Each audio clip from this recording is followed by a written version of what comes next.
Top right corner of the map, game 2 in this best of 5, it is VPBenQ Slivko as the yellow Zerg. And his opponent playing for Mouz Sports, it's HeRoMaRinE, spawning in the bottom left as the red Terran. So, yeah, HeRoMaRiNE's push, as you said, was lacking Widow Mines, but he had the Hellbats instead last game, yeah?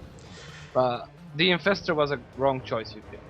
It's not that I think the Infestor was the wrong choice. I think it was sticking to Ling Bane without any air support was the wrong choice. Like, Yeah. you can still go Infestor Tech and make it viable. We saw that with the first wave. But unfortunately, he had no energy for the follow-up and only 4 Infestors on the field. So I feel like if there's maybe more Infestors to allow more of the Banelings to become more effective, or Mutalisks would have been the better choice. But HeRoMaRiNE, I gotta say, just if I'm gonna blindly call it here, do you think it's safe to say we'll see 3 CCs, no gas as the opener here? Seems to be the right. the staple Will he go build. Command Center first again? It looks like it though. Yeah, and most likely it will again be on the high ground, because Daybreak's another map where if you get scouted early, this is the perfect map to go for that sort of Zerg Bane bust or a Roach all-in. And if you're gonna... Yeah, because the natural is so wide open. It doesn't have a ramp, and that's what makes it so viable for like a Roach all-in or a Baneling all-in. Well, I really feel too, it's like if you scout your Terran opponent going CC first, it's an invite. Like, please come all-in me. As we saw last time too, HeRoMaRiNE didn't have any real units on the field for quite a long time. Slivko instead opted to go for that third base early on. Once more, I say it felt like he was playing with the mentality that his opponent was maybe Protoss. If he had gone for some aggression, I really feel he could have put HeRoMaRiNE behind. Yeah. But there's only like it's hard, sometimes hard to judge like if you can do damage to your opponent, because there's always like some sort of risk, and sometimes it's better to, when in doubt, don't do it. Well, the thing is, though, it's a best of 5, right? Like, you've got games to fall back on. He scouted the command center first. This is a game where I would, like, if I was in Slivko's shoes, I would say, yes, let's be a little bit aggressive, nothing all in, but let's try to punish our opponent for going for that early CC. Yeah, I agree on that actually. That makes perfect sense. And I've seen Zerg players, like, not only firsthand on ladder, sadly, but also in these sort of high-stakes matchups, do exactly that. If this was a best of 1 for like a Zotac qualifier, different situation entirely. But when you've got games to fall back on, that risk, in my eyes, worth it every single time. I feel it adds this bit of unpredictability to your play as well. Your opponent doesn't know what he can expect. Well, the cliche saying too is like the best defense is a good offense. And I mean, last time we saw those Hellions, while they didn't do a lot of damage, they kept Slivko at home. Didn't even let him push out of the map, not even with creep. And if Slivko can apply that same tactic to HeRoMaRiNE before the Hellions are on the field, because quite frankly that is viable, then maybe he'll find himself in a better position this game. But here comes that factory. We'll probably see the reactor thrown on here in just a second. And again, I imagine we will have the Hellion opener. Yeah, for sure. I still like the Hellion opener. If you remember, like before the Queen range was buffed, the Hellion opener was like mainly there to like avoid the creeps from spreading out.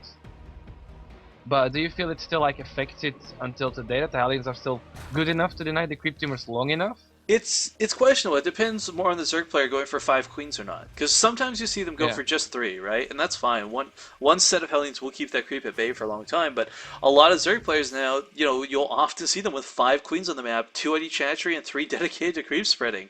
And it gets out of hand quick. Yeah. Some of the best creep spread tactics too, and it costs a lot to get it done, but I love watching Hyun send his second queen out to the middle of the map, especially on Daybreak. He'll send it like out in the middle of the map, just, send a drone, build a hatchery, cancel, get the creep, throw it out a tumor, and it's beautiful to watch that happen. But okay, we talk about aggression here, guys. This is what I'm talking about. Slivko, with a lot of Zergling speed about to kick in, and this natural is going to be forced to lift, if not destroyed, by this huge set of aggression. Yeah, the first 2 Hellions are on the way though. A lift is almost inevitable. These Hellions are not going to have a good time. They will take a nice engage here on the ramp. First hit going off, but he's got to be careful. Is Slivko? Yeah, it does surround, move left, right, but he should be able to clean up these Hellions pretty easily.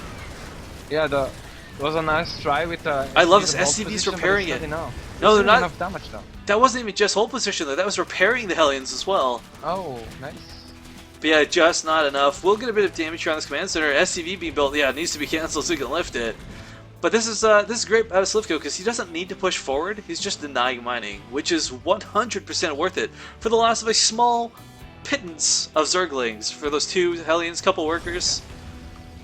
But once these next two Hellions are gonna join up with these two, it's gonna be fine to deal with these small amount of links left. The Slivko going for that layer already. No Roach Warren on the field. I'm a little curious what he's aiming for. This could still be Mutaling Bane, as we've seen in the past, but causing damage really like that. We've already had HeRoMaRinE be forced to stay at home. No chance of aggression. We've got control of the Watchtower in favor of our Zerg player, allowing him to take his third base quite safely. Yeah, I think you're actually pretty spot on with saying Mutalisks. And yeah, there we go. The Spire goes down. Yeah, I was looking around. There's no evolution chambers. There's no Roach Warren. There's really not a lot. I mean, yeah, he could. And he took like double gas as well. Like he took his 4 gas guys, let's say, really fast as well. I mean, he could have tried for like Hydralisks maybe, but even then, that's still questionable without the evolution chambers. Maybe Swarmos would work as well with it, but I don't know. It's always a bit. Man, I love. I roll with what you're comfortable with. Swarmhost versus Terran is a lot of people are finding like. I think the more people like TLO, yeah, the more like people like TLO use it, the more people are going to realize it's actually quite effective. But the problem is Swarmhosts are new. They're different. They're harder to micro because it's not just burrowing them and going AFK. You got to unburrow them after each wave, reposition, reevaluate what's going on, and control click the locust, control the locusts, etc. Actually, so it's a lot more than the coolest locust related micro I saw was we had an Aklon Waste. There's a VOD of this Caliber versus Quantic Masson. And he was moving the Colossus up and down from high ground to low ground to mess with the AI of the Locust so that they would dance around and not actually attack anything because they're trying to attack the Colossus going up, down, up, down, up, down. It's quite cool to watch, actually. Yeah, it's actually... I have so much catching up to do on the YouTube videos. I mean, I have to watch how much videos now? Oh, we do a ton of content, man. Yeah. But Slivko now has his creep starting. I feel this should have been started much earlier, but with the acceleration of the creep coming from the Overlords, this will help it catch up. However, we do have Hellions posturing around the field, and well, there's not a lot of Mutalisks. Hellions can't shoot back up. But he will see the Muta straight away with the Hellions here. Infestation Pit following us up as well. I hope... Game paused. Oh. I probably just having a spot of lag there for maybe Slivko or something, but looking at the base of HeRoMaRinE, I mean, this is what tends to happen 9 times out of 10 here, guys. All right, I'm gonna try and call this game. I'm hoping HeRoMaRinE does this differently, but you'll see we got a lot of reactors, almost no tech labs. You'll see a lot of Banelings, Widowmines, Zerglings, and Mutalisks trade back and forth, back and forth, back and forth until Slivko gets that sort of situation where he can go for the Hive Tech, he can get Ultralisks behind all of this, and use that quick tech swap to just mow over every single ground force. And without having a ton of Marauders on the field, a lot of Terran players find themselves getting overwhelmed right now by that tech swap. So this Infestation Pit to me doesn't say Swarmhost, it doesn't say Infestors, it says Hive Tech. If I had to guess. This is me like throwing my bet out. Yeah, perhaps, but yeah, he perhaps wants to do some sort of transition. But it doesn't have a double evo. It does have a double evo, but no upgrades. Well, the thing is, if there's 2 situations where Ultralists work. Either once you've got full upgrades in the late game, or if you can catch your opponent before he also has any upgrades. Like 0-0 is just as good against other 0-0 as it is 3-3 versus 3-3, right? So, Ultralists... And if he can distract HeRoMaRinE enough that he can go in and perhaps snipe the armory to delay the upgrades, that would be a good win as well. Well, the armory I feel is not going to be that big of a deal. He's getting the armory, I feel, more in preparation of Hellbats than anything else, but he's not going to really need them. Yeah. I mean, Marine Tank is a tried and true strategy left over from Wings of Liberty, and it works. It still works. There's no question about it. But Ultralisks have also been changed since Wings of Liberty, and now they're designed to just basically counter anything that's on the ground. I don't care what unit you are. They used to have plus damage to armored units, but now it's just flat damage. How much is it? It's like 42 base or something, I think. It's something absurd. Yeah, 42, and that's with the 2 claws, huh? Yeah. Right. Big splash damage. Okay, we'll see if the game unravels the way that Rifkin predicts, but even if it doesn't, Muta Baneling aggression is my favorite to watch because it's just so volatile. Both players losing like armies at a time type thing. But these Mutalisks can't take this engage. Missile turrets already down out of HeRoMaRinE, along with a lot of Marines as well. But these Mutalisks, they're going to be so critical for cleaning up these medevacs more than anything else, and we actually do have pathogen glands, so I could be wrong about the Ultralist swap for now, but this will allow him to get that Hive Tech later on. Yeah, so it's not going to overcommit too much on these Mutas, it's not going to make like a ton. I think he just wants to keep the Mutalisks now to transition into the late game comp he was trying to get last game. Oh, and I've had the wrong square up this whole time. Thank you for pointing that out to me. Thank you, thank you. Sorry about that, guys. No worries. The Mutas are gonna check on the third base right now, but the Marines are already on their way, so I think this Mutalisk version has been shut down quite hard already, don't you think? They're being not shut down, but pushed off. No, Like, but he can't use them to get free kills, but as soon as he's got the Banelings and the Zerglings underneath this, combined with the Fungals from those Infestors, he's going to have no problem taking on these engagements. Because, again, we've got Hellbats instead of Widowmines, and last game, this worked so well for HeRoMaRinE because there were no Mutalisks. This time, the Mutalisks will pick off the Hellbats, no problemo. Yeah, but he's like getting a really fast hive yet again, but he doesn't really have the gases to support all that much Broodlords if he wants to go for or Ultras. Well, it's with the melee weapons. I mean, he's going to be able to take whatever the late game composition that he wants. But Mutalisk getting in here, picking off one of the tech labs, might even get a depot. Oh, and that's such a big depot too, because that was a called down supply depot. So it's like getting 2 supply depots for the cost of 1. Yeah. Really nice pick off there for Slivko. But HeRoMaRinE responding quite nicely with those Marines. Will stave off the Mutalisks one more time. Slivko, though, in the meantime, taking a 4th base. Even could, quite frankly, in my eyes, go for a 5th with the position he's sort of ascertained. Yeah, but he himself. took a macro hatch in his bases instead of taking a 5th. Perhaps he's still a bit worried about drops going towards that 5th. Not a bad choice, but again, with the Mutalisks roaming about the field, it's hard for the medevacs to get around. They are comparatively slow, unless that boost is on. But third base here doesn't have a lot of defensive yet, just a bunker. These Zergling Suns Mutalisks should be able to, at least force the mining to come repair. But HeRoMaRinE is going to push across the field. 4 Hellbats in this army, guys. Hellions and Marines.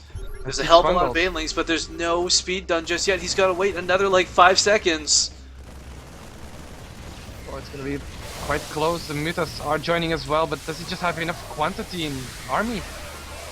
Well, Fungals are going to cover the rest of the Marines here, actually. He's got more than enough to stave this off. I would love for him to target fire the medevacs instead of the Marines, but the Fungal going to do its job. Will catch most of these units, and HeRoMaRinE loses most of his army.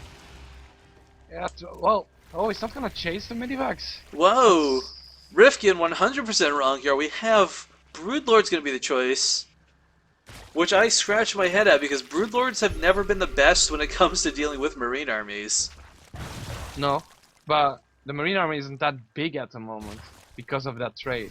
And he still has the Fungals, and the Fungal has now 10 range instead of 8 compared to Wings, so... Yeah, I don't know. I want to see how this turns out, though. Well, another big caveat as well is, by having Broodlords out, yeah, you'll have the Broodlings coming out, but the Hellbats clean them up so quickly. I mean, I really haven't seen anything more efficient at dealing with Broodlings than Hellbats. Yeah, and that's for a mineral unit. Actually, one thing I want to comment on is we actually have the weapon upgrades coming for vehicles right now out of our Terran player, when really in this matchup, I feel armor is far superior. But that's going to have to stay to the wayside. Both benefit the Vikings as well. Well, 3-3 Marines are just about to be on the way, but there's so many Banelings, there's so much green here. And these Festers, they got plenty of energy to Fungal Dirk. Look at the pre-spread, though, out of HeRoMaRinE. I love this. He has a couple of... He has, like, 1 Viper? Yeah, 1 Viper.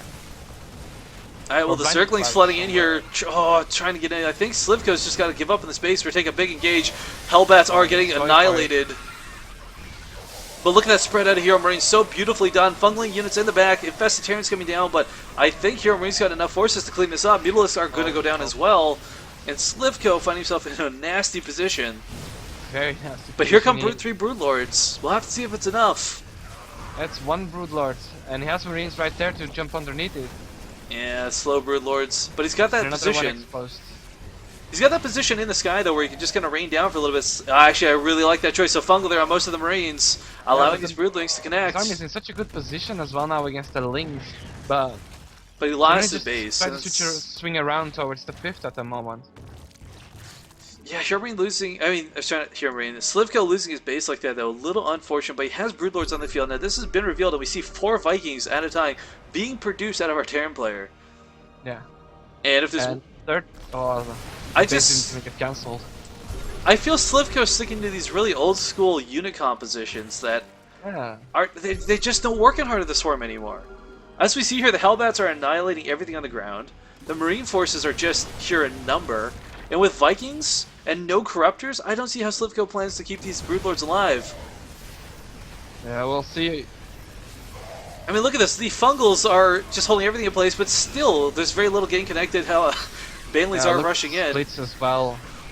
Broodlords, though, there's only a couple left. Marines are sitting underneath them. Transfuse is going down like crazy, but it's not enough. And Slivko to lose what little hope he has left in this game. Yeah, the Broodlords just don't seem to work that much anymore in this comp unless you have like a significant lead early on. Actually, one composition I love is players like TLO, they'll do Swarm Hosts with 3. I've seen them specifically stick to 3 Broodlords. And it's a lot of free units that buffer for your army, but GG. Wow.